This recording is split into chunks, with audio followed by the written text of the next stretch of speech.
Лоуренс Джозеф Эллисон, американдық кәсіпкер, миллиардер.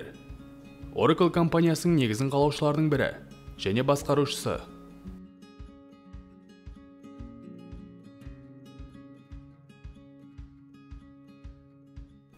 Ларри Эллисон 1944 жылы 17 тамызда ақш-тың Нью-Йорк қаласында Флоренс Спелман есімді жалғыз басты ананың отбасында дүниеге келген.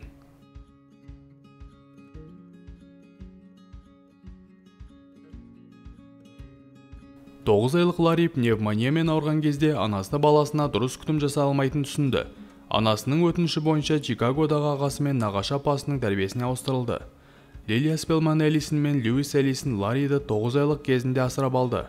Эллисон анасының атын білмеген және оны 48 жасқа дейін кездестірмеген.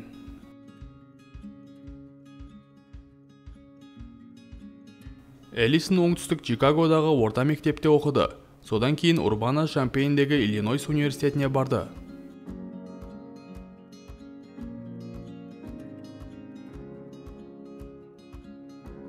Ларри асырап алған анасы қайтыс болғаннан кейін колледждің екінші курсында оқуын тастады. Кейінірек ол Чикаго университетінде колледжге қайта оралды. Бірақ бірінші семестрден кейін оқуын тастады. 1966 жылы 22 жастағы Ларри Калифорния штатындағы Беркли деген жерге көшті.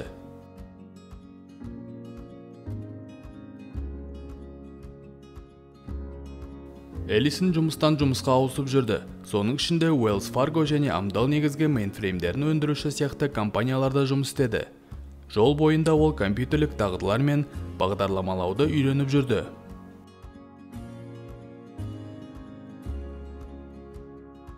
1977 жылы Эллисон мен серіктестер Боб Майнер мен Эдвардс пен Software Development Laboratories деген жаңа компания құрды. Компания $2000 қаржыландырудан басталды. Оның 1200-і Эллисонның қалтасынан алынды.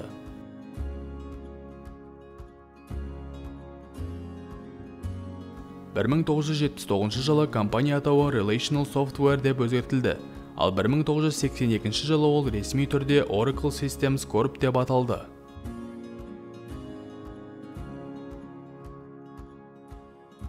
Oracle қарқынды дамып, өсіп келе жатқан компьютерлік индустрияның негізгі драйверлерінің бірі болды. 1986 жылы компания $55 миллион кірісі бар алғашқы акцияларды орналастырды.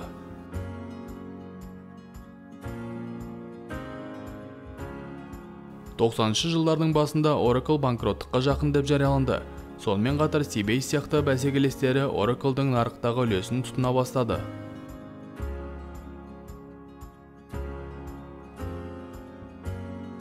Бұл бірнеше жылға созылды, бірақ 1992 жылға қарай Эллисон мен Oracle курсты жаңа қызметкерлермен және танымал Oracle 7 дерекқорымен түзете алды.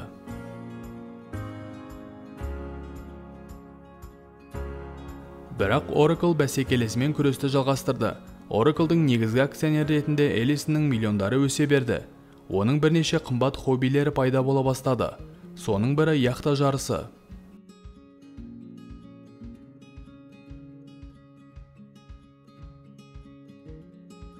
Эллисон ықтимал жеңілісті үлкен жеңіске айналдыра алды. 1999 жылы Эллисонның досы Марк Беньофф Oracle'дан Salesforce.com атты жаңа стартапта жұмыс істеу үшін кетті. Ларри досының жаңа кәсіпорнына $2 миллион инвестициялады.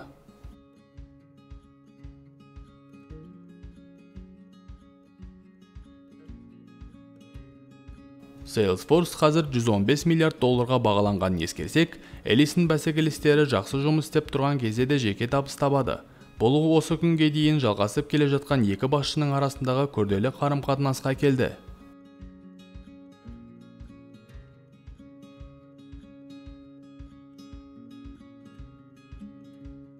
$1997 жылы Стив Джобс Apple'ге бас директор болып оралғанда, ол Эллисонды кеңеске кіруге шақырды. Эллисон бұл ұсынысты қабылдады, бірақ біраз уақыттан кейін ол жалғастыра алмайтындығын сезді.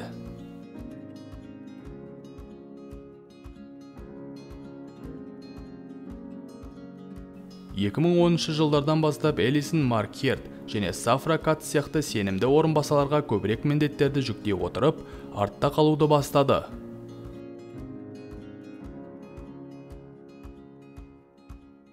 2012 жылы Ларри Гавайидегі Ланай аралының 98%-ын сатып алды.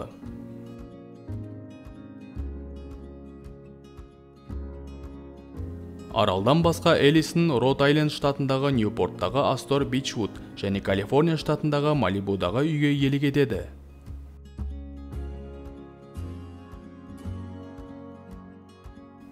Эллисон сонымен қатар Индиан Уэллстегі теннис турниріне иелік етеді.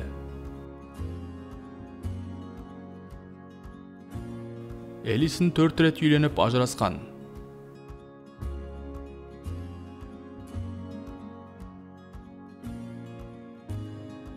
Эллисонның 2 баласы бар.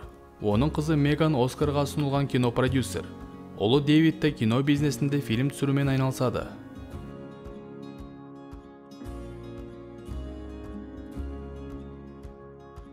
жылы Ларри ресми түрде Oracle бас директоры қызметінен кетіп, басқаруды Херт пен Кацқа тапсырды. Сол уақытта ол әлемдегі ең бай 5-ші адам еді.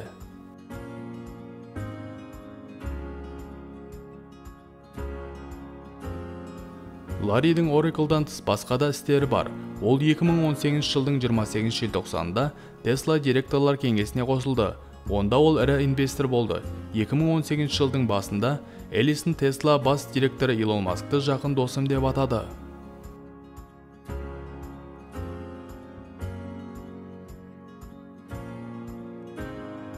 Эллисон сонымен қатар танымал филантроп.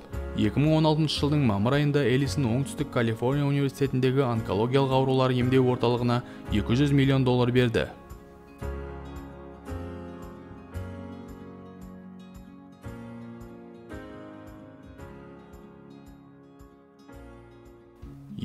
жылы ол Билл Гейтс пен Уоррен Баффет алғаш рет ұсынған сыйға тарту туралы уәдеге қол қойды және қайтыс болғанға дейін байлығының 95%-ын беруге уәде етті.